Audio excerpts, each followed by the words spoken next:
Nightmare Range. It was a cold and dark night in South Korea. A group of U.S. soldiers were on their way to a place called Nightmare Range, a training site near the border with North Korea.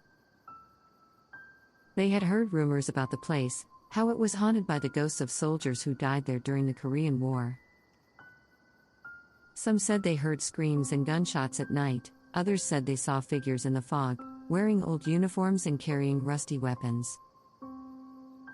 The U.S. soldiers were not afraid of these stories. They were trained to face any enemy, living or dead. They joked and laughed as they drove their Humvees through the winding roads, passing by rice fields and villages. They reached the range around midnight and set up their tents and equipment. They planned to start their training at dawn, practicing their shooting and combat skills with their Korean allies. They settled in for the night, but some of them had trouble sleeping. They felt a strange sensation, as if they were being watched by unseen eyes. They heard noises outside their tents, footsteps and whispers. They dismissed them as animals or the wind and tried to ignore them. But then, they heard something else. Something that made their blood run cold. A scream. A loud, piercing scream that echoed through the night. They grabbed their guns and ran out of their tents, looking for the source of the scream. They saw one of their comrades, lying on the ground, his face twisted in terror. He was clutching his chest. He looked like he had been shot by a sniper. But there was no sniper, there no wound. Soldiers thought that he is having a mental breakdown. Medic, Sergeant yelled in the dark of a night. Medic ran out of the tent with his A-bag and ran straight to him. "What's up, dude? Are you okay?" Medic began talking to him to calm him down. He just kept screaming. "Okay, get him out here. We need a medevac time now," Medic yelled. In about 2 hours, a medevac vehicle arrived to pick him up and take him to a hospital in Camp Humphreys. The next day, soldiers were doing a range walkthrough with their Korean counterparts. Old Korean Lieutenant Colonel kept asking about how everyone spent a night, which soldiers found a bit weird. The platoon leader then proceeded to tell him about a soldier having a mental breakdown last night. "You know, Lieutenant, this range is very old, a lot of blood was shed on this land, many people died, Americans, Koreans, Chinese, maybe it is better you go sleep in our barracks for the night instead your tents," Korean officer said. "The spirits don't like us doing disturbing their peace at night, so we stay away." Platoon leader just laughed at what he was saying. "Sir, with all due respect, we are not here to be afraid of spirits, I am more worried about North Koreans right now." Platoon departed back to its assembly area before the nightfall. Platoon sergeant and platoon leader decided that it would be a good idea to do some driver training with night vision goggles.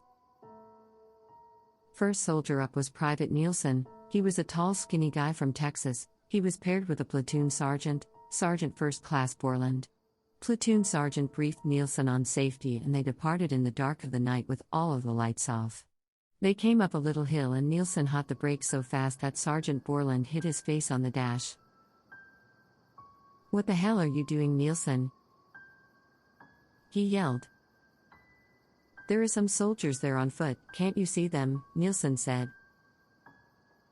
"There is nobody else here training, Nielsen."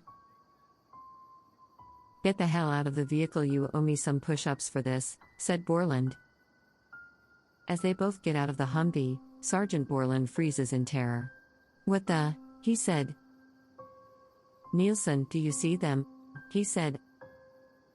"I do," said Nielsen. They were both frozen in shock as they watched an entire battalion cross the road on foot. They looked South Korean, old uniforms were clearly visible through their night vision, some were limping, some were carrying mortars, no one was talking or saying anything. This sight was so eerie Nielsen fainted and collapsed on the ground. Sergeant Borland could not stop looking at them, his heart was about to jump out of his chest, he was trying to reach for a radio but he was paralyzed by fear. All of a sudden one of the ghost soldiers came up to Borland and said something in Hongbu. Borland fainted as well. They both woken up by platoon leader. Lieutenant Johnson right before sunrise.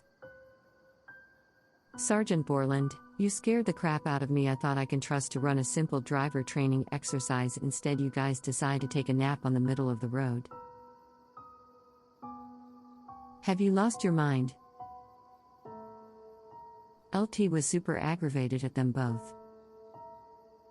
Sir, we saw something last night. There was like a whole battalion crossing on the front of us. Sergeant Borland, you will grab Nielsen and will proceed to see the medic. I can't afford to lose my platoon sergeant right before the live fire, LT said.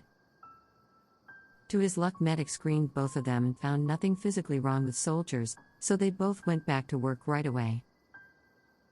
Everyone was laughing and joking about what happened to them, calling them sleepy sappers and other not so appropriate names. Platoon departed to go to a live fire area where they had to sleep on the ground. When they arrived, they were greeted by an old Korean man who said he was a range safety officer. He briefed the platoon on what they can and can't do while spending the night at the live fire area. And then he warned soldier not to wander around, and if they see something weird to close their eyes and not to interact with whatever they see. Everyone laughed thinking it was a joke, but Korean man's face did not change. Seems like he had to do this before. I do not care if you believe in ghosts or not, they are real here, and they can hurt you if you aren't careful, he said. Platoon bedded down for the night. Right next to where they slept, there was a Korean artillery reloading vehicle that Koreans turned into mobile command post. Lieutenant Johnson decided to sleep there because there was a camo net dropped over it in case it was going to rain. He got in his sleeping bag and grabbed his phone to text his girlfriend when he heard a load bang coming from inside the vehicle. What the? He said to himself. Hey, who is in there? You aren't scaring anybody, he yelled out. There was silence. From the distance he saw a bunch of lights. He jumped out of his sleeping bag thinking that there was somebody coming towards them, maybe battalion commander, he thought. He put on his pants and quickly ran to see who was coming. He stopped himself in the state of shock. He was looking at the entire convoy passing through live fire area where the range safety officer said not to go. Lieutenant ran to his Humvee and tried radio back to range control to see what the hell is going on. Range control informed him that there is nobody else there except him and his platoon, and that he needs to just get some sleep. As LT was looking at the convoy more, he began to notice that the vehicle he was looking at were not anything that is being used anymore. They were old Sherman tanks and deuce-and-a-half trucks that were around in 1950s. LT got terrified. He ran back to his sleeping bag. He got in and closed his eyes. It took him a long time to go to sleep, but he eventually did. He woke up very late. His platoon was already awake and moving around getting their gear on and checking their equipment for a live fire rehearsal. As soon as LT got up, he went to talk to a Korean officer that was there to oversee the training. Hey sir, I think I will take that offer on the barracks.